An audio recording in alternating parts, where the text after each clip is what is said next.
Hello, and welcome to Feed Your Fire. I'm your host, Kim Baker.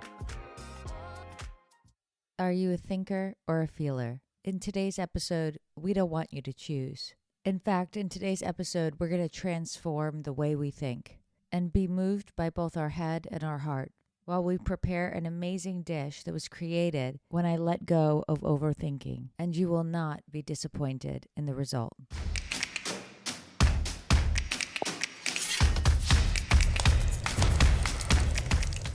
I had to think hard about today's episode, quite literally. And what's interesting is that the more I thought about it, the less attainable the storyline was. I was having analysis paralysis, stuck in my own head. And that's when I knew two things had to change. One was that I had to change the way I was thinking, not just what I was thinking about, but the actual mental framework that I was using. And secondly, I had to invite in my feelings. And as soon as I did that, the words started to come to me. It was like a drain being clogged of my own bullshit. Did you know that the average person has about 45 thoughts per minute? With some research showing that we have 60,000 to 70,000 thoughts per day. And when we think about this volume of mental activity, it's just inherent in our wiring and subconscious. The majority of those ideas that flicker through our mind are not even constructive. And I don't know about you, but I refuse to be controlled by a mindless master. This coming week represents the 15th anniversary of my brother's passing. He used to have this lettered sign, and it read "Think," and it now sits on the shelves in my living room. A reminder not only of him, but also of my intention, my beliefs, and possibility. Now, Nick was, in fact, a thinker. He was exceptionally bright, and his influence in my life has lasted long beyond the length of his. One of my mental checks when I'm faced with a challenge is to consider what Nick would be thinking. And that's not just because of his intellect. It's because our own patterns of thinking can get in our way. In just the beginning of my initial research, I identified 18 types of thinking. These mental models range from critical thinking to lateral thinking, first principles thinking, reflective thinking, associative thinking. Each one of these represent a process that enables us to analyze, to create, to make decisions. And while we may be drawn to one type or another, we kind of need all of them in our toolkit to manage and solve all of the things that come at us in life. One of the interesting things about cooking is that it draws on several of these methods. It's both formulaic and imaginative. A few weeks back, I was meeting my boyfriend's mother for the first time, and I was having trouble thinking of what to bring. I'm sure you've been in that situation before, where you're on the hamster wheel wondering what you should make. I sifted through recipes, my refrigerator was stocked with ingredients, and my mind was managing all of the permutations of those things. It was a maze of my own making, and getting out of it required that same two-step process. I had to switch from brainstorm mode to dialing in on a single idea, and I had to get to the heart of what was keeping me in this loop. I took the pressure off and focused on what I already knew. I got out a tart pan, baked up a crust, filled it with an abundance of sautéed mushrooms, added in a cream and egg mixture, topped it with Gruyere, and a smattering of purple color from sautéed red onions. And in that simplicity, something beautiful was created. And that's what we're going to share together in today's episode. A masterpiece built on a timeless model that's made more memorable by simplicity than complexity. For this recipe, I made a pastry crust, which is a pâté brise. It's similar to a pie crust, but it has a pinch of sugar, and the butter's broken down a bit more finely. You could absolutely just use a frozen pie crust from the store. I do like to make this recipe in a tart pan that has one of those removable bottoms.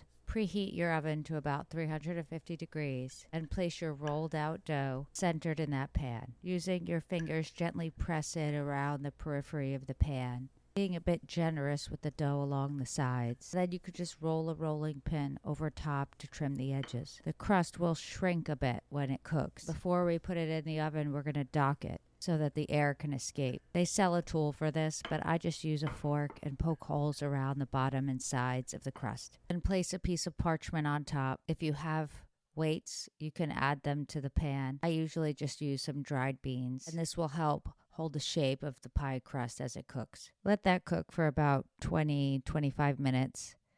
Remove the parchment with the weights and let it cook for another 5. You should have a nice golden crust at the end of it. While that's cooking, we're going to saute some mushrooms. We want at least a quart of mushrooms here, and you can feel free to use a variety of kinds. You'll want to work in batches, heating oil in a pan and adding a handful or 2 of the sliced mushrooms to cook down and get slightly brown. After you've cooked all of the mushrooms, put them back into the pan, season them with the leaves of a few sprigs of thyme and salt and pepper. Then remove them from the pan and let them cool. In that same pan, we're going to prepare our onions. Heat some olive oil in the pan and add a half of very thinly sliced red onion. Cook them over medium heat so they get a little bit of color, and then season them with salt and pepper. Set them aside.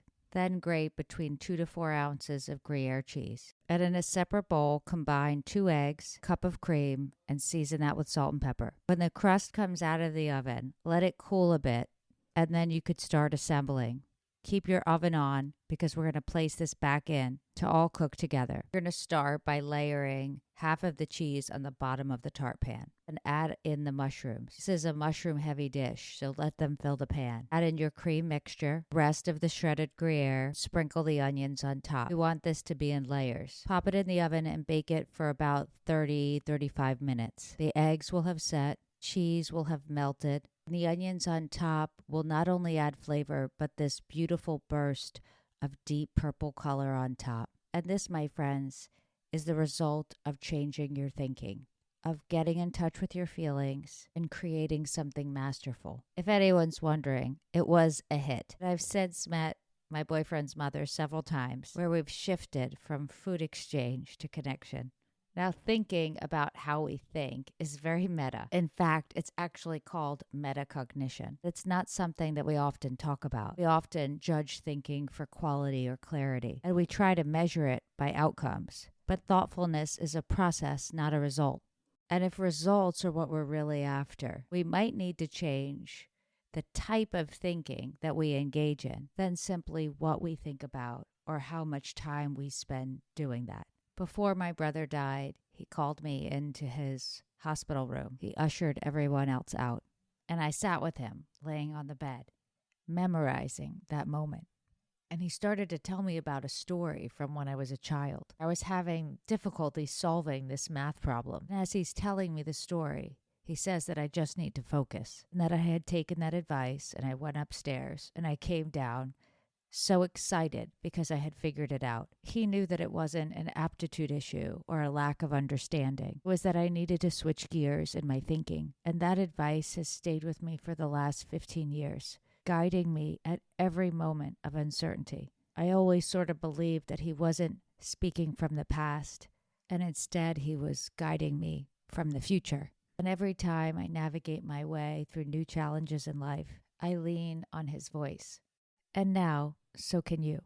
Until our next episode, I say so long. Feed your fire, where food nourishes growth.